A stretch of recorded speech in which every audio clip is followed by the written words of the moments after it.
Alright, it's time for your weekly trading, crafting and farming update. But first, thank you to these legends, because all of you make these videos possible. Want your name on this list? Click the join button below, it costs like $1 and it really helps me out. ArenaNet is really pumping up their content pace by cycling through some of the older content. You'll have until tomorrow to finish the Return to Path of Fire bonus event, which I definitely recommend as the rewards are pretty great. I managed to unlock all of the tiers in roughly 2 hours, so if you don't know what to do tonight or tomorrow throughout the day, this could be a great idea to spend some of your in-game time on. The push beta event will also end tonight at 5 PM Pacific time, which is about 2 AM for us Europeans. If you're pretty close to the final persimmon chest, go and play your last few games so you don't miss out on that exclusive beta tester title. I unlocked mine and I'll publish a video later this week with my thoughts on the new mode and how viable I think it will be in the future. There is also a character slot expansion on sale that is set to end tomorrow. One character slot is actually way more efficient than unlocking the same amount of back slots or build and equipment templates on an already existing character, so if you don't mind logging back and forth between characters based on your build or your game mode, you have about a day left to pick up a couple of extra slots. We won't have much time to recover from all of these events, by the way, as the World v World Rush bonus event starts tomorrow. That means that you'll get faster rewards and another 10 tiers of achievements for extra tickets, skins and currency. So if you need to farm Gifts of Battle, this is definitely the week to do so. With that out of the way, let's take a look at our favorite items to farm, flip or craft, and as per usual, let's start with Ectos, who have dropped another 10%, and with the supply still outweighing demand rather significantly, there might be no end in sight yet. Despite me not target farming these, I noticed I still get a significant amount per day myself, simply from opening major and mythical codon caches and participating in some other events. So it seems like ArenaNet added quite a few new avenues to get Ectos, while a true new sync is missing. This is great news if you want to work on the obsidian armor, as you need roughly 3600 for a full set. Since the next major content update is still some ways away, it is actually very possible that this trend will continue though. Rare pieces of Unidentified Gear saw a drop-off of the same magnitude, but blues and greens seem to hold up just fine. This is probably due to the way most people will process them. You're mainly hoping to get Ectos from yellows, while greens are all about the upgrades they contain. If you properly salvage these with either an extractor and a copper-fed salvage-o-matic or with a runecrafter salvage-o-matic, then you should be getting at least one Lucent Mote from every single one of these. And motes have become incredibly valuable since the introduction of legendary relics, and with new relics being introduced every single update, they seem to keep going up. Crafting your Lucent Motes in piles of Lucent Crystal is done at a loss right now, but you can use those piles to gamble for Mystic Facets in the Forge. You'll need 1 relic and 3 stacks of crystals, and you'll get 1 to 5 Mystic Facets in return. I haven't experimented with the drop rates myself, but the wiki does clearly state that you should expect 1 much more often than hitting the jackpot. Salvaging upgrades also yields charms and symbols, which have been volatile for a while now, and this week something happened with the symbol of control and the charm of skill. At first glance, it would appear that the demand for the symbol took a nosedive as orders were being filled, but sites like GW2BLTC don't actually have access to the actual buy and sell data. Instead, they take a 5-minute snapshot and subtract the current situation from the previous one. This means that what might appear as a purchase might also be a cancelled order, which might very well be the case here, because neither the supply nor the listing price took that same hit. And the exact opposite happened for the Charm of Skill, for which the supply dropped by almost 50%, which caused the listing price to shoot up. Again, you can see what appears to be a massive order that was filled, but since demand remained completely unchanged, it's very possible one or more players cancelled their listings for about 20 stacks of them.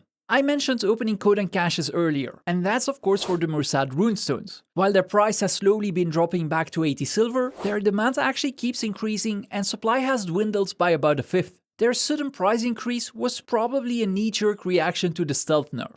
I still think these are a safe bet to hang on to until the spear releases on November 19, and the dream scenario would be that we need 250 per spear, which would mean that there is enough available on the trading post to help about 50 people craft theirs. Although I gotta say, quite a few of the listings are for 1.5 to 4 gold, so I'm not sure if we should be counting those as well. The other 4 Janthir materials seem to be finally slowly finding their footing. The supply and demand is in a constant struggle for honey flowers, which is keeping their price at around 8 silver, but pine logs are still on a downward trend, which does make sense as you can pick up just as many of those when you're farming flowers. Players seem to be still dumping both of the Janthir Sentry materials, although the demand for Charged Titan ore might finally take over, potentially stabilizing their price. I guess the price of these will be dependent on 3 possible things. The first, and currently the most impactful, are the homestead decorations, with the second being the Titan plate armor. Most of the armor pieces can still be crafted at a profit, but the sweet treated pine planks and the neutralized Titan alloy would result in a loss if you were to sell those directly.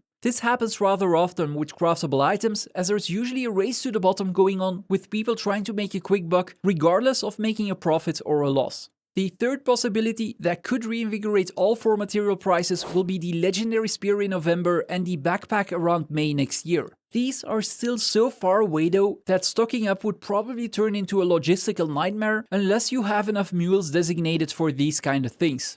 Speaking about upcoming content, November should also introduce a new raid and conversions. This might bump up the price of some of the ingredients for Ascended Feasts, which means that it might be worth thinking about getting certain varietal seeds. Most power feasts will require cilantro, while you'll want peppercorn for condition builds and mint seeds for healers. If Condi Virtuoso remains a top tier pick, and we have no reason to believe it won't be, then cilantro will be in demand both for steaks for power builds and oyster soup for the Virtuosos. You'll also need cuts of quality red meat for some of these dishes, which have been going through a journey of their own lately. All of these can be farmed rather easily, but you'll need to unlock the gourmet achievement on at least one character, which is also needed to actually craft the pouches to be able to harvest ascended seeds from your homestead. So if you're going to set a couple of goals for the next update, then this achievement would be a great start, and it'll reward you with a free garden plot so you can start planting seeds straight away. The other 2 garden plots will need to be purchased from the gem store, which you can also do by converting gold to gems.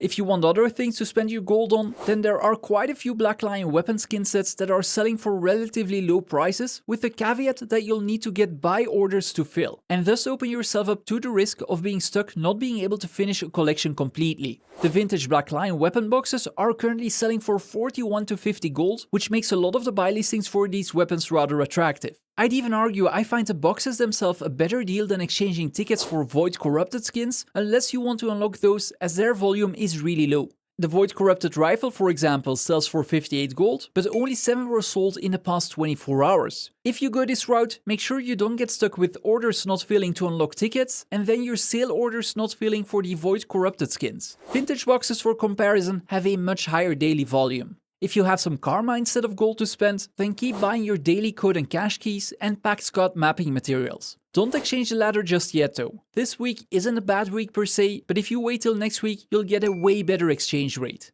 There are 2 more items I want to cover, which have been great consistent moneymakers since Heart of Thorns, but you need the right gathering setup to make them worth farming. Maguma lilies rarely drop from jungle plants, and freshwater pearls from mussels. Both have seen a significant price increase over the past month, as they're now not only used for Trailblazer and Minstrel's armor, but also for relics and even some decorations in the case of lilies. The only viable way, in my opinion, to farm these is by having a glyph or sickle of bounty and an item booster. Both of these will give you a 33% chance at an extra strike, and each of those bonus strikes can proc another one. Depending on how the build meta changes, it might be worth keeping an eye out on the popular build sites. I don't think they'll recommend a Relic of the Afflicted anytime soon for raids or strikes, but I've noticed more and more healer builds are recommending Relic of the Flock as a possible option. I'll keep it at this for now. I'll slowly try to scale up my video production again, and if that goes well, I'll add streaming back to my schedule. I'm still somewhat struggling with my health, but things are getting better.